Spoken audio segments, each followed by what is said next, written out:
تعظیم کر رہا ہے، سجدہ عبادت کر رہا ہے، بس ہم اس کو کافر کہیں گے، مشرک کہیں گے، ایسا نہیں. آپ کو پہلے معلوم کرنا ہوگا. اگر آپ اس تقسیم کو نظر انداز کر دیں گے تو کائنات میں کوئی بھی شرک سے نہیں بچ سکے گا، ہر مسلمان مشرک ہو جائے گا. کیسے؟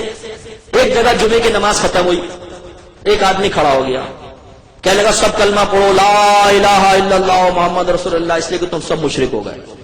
لوگوں نے کہا لا حول ولا قوت، اللہ کی بارگاہ میں سجدہ کرتے مشرک ہو گئے. کمبخت یہ کیا کہہ رہا ہے؟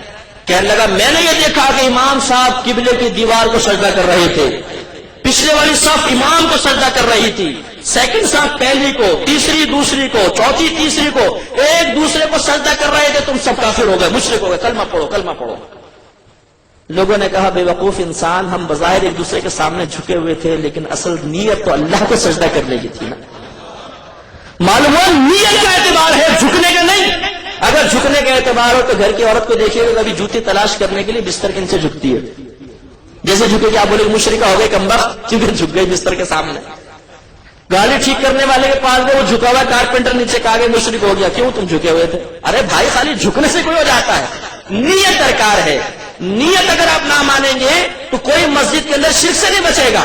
جب نیت ہی اصل ہوئی، اب میں آپ سے پوچھتا ہوں کہ جو شخص صاحب مدار کے سامنے بالفعل اگر جھکا بھی ہوا ہے تو اس کی نیت پر مطلع ہونے کے لیے آپ کے پاس کیا پیمانہ ہے بتائیے؟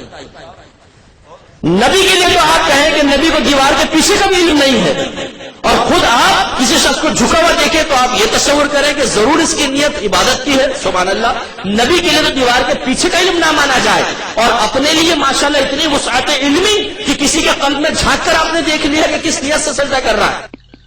مفتی صاحب یہ واقعہ اکثر بیان کرتے ہیں کہ ایک بار جمعے کی نماز ختم ہوئی تو ایک شخص کھڑا ہو کر کہا تم سب کلمہ پڑھو کیونکہ تم سب کافر اور مشرک ہو گئے. میں نے یہ دیکھا کہ تم سب نماز میں ایک دوسرے کو سجدہ کر رہے تھے.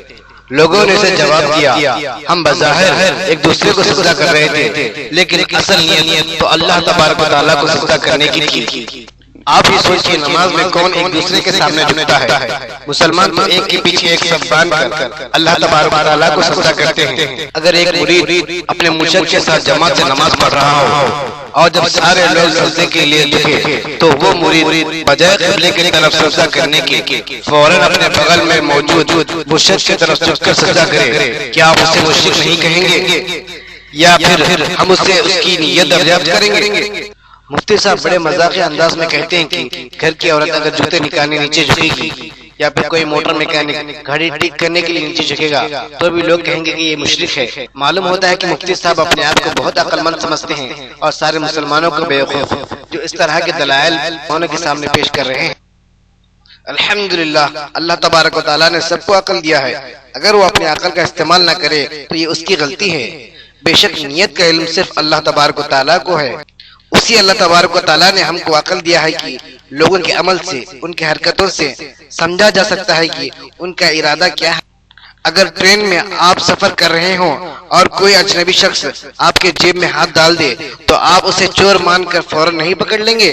یا پھر کوئی اجنبی شخص رات کے اندھیرے میں چپکے سے آپ کے گھر میں داخل ہو رہا ہو تو آپ کیا اسے قابو میں کر کے فوراً پولیس کے حوالے نہیں کر دیں گے؟ کیا مفتی صاحب ایسے موقعوں پر بھی نیت دریافت کریں گے؟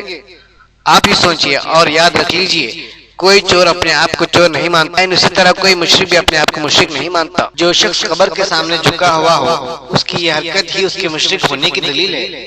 اگر وہ اللہ کو سجدہ کرنا چاہتا تو مسجد میں جا کر سجدہ کرتا. اللہ نے تو اس امت کے لیے سارے زمین کو پاک کر دیا ہے سوائے قبرستان اور بیت الخلا کے. یہ مشرک قبروں پہ سجدہ اس لیے کرتے ہیں کیونکہ ان کو صاحب مزار سے محبت ہے، ان سے امید ہے، ان سے خوف ہے، جبکہ ساری چیزیں اللہ تبارک و تعالیٰ سے وابستہ رہنا چاہیے. کیا مفتی صاحب کو یہ حدیث معلوم نہیں جس میں حضور صلی اللہ علیہ وسلم نے اللہ تبارک و تعالیٰ سے دعا فرمائی کہ اے اللہ میرے قبر کو بت بننے سے بچا جس کی پوجا کی جائے؟ اللہ نے حضور صلی اللہ علیہ وسلم کی دعا قبول فرمائی. اس لیے آج تک بھی ناپاک لوگ آپ صلی اللہ علیہ وسلم کے قبر کو چھو بھی نہیں سکے.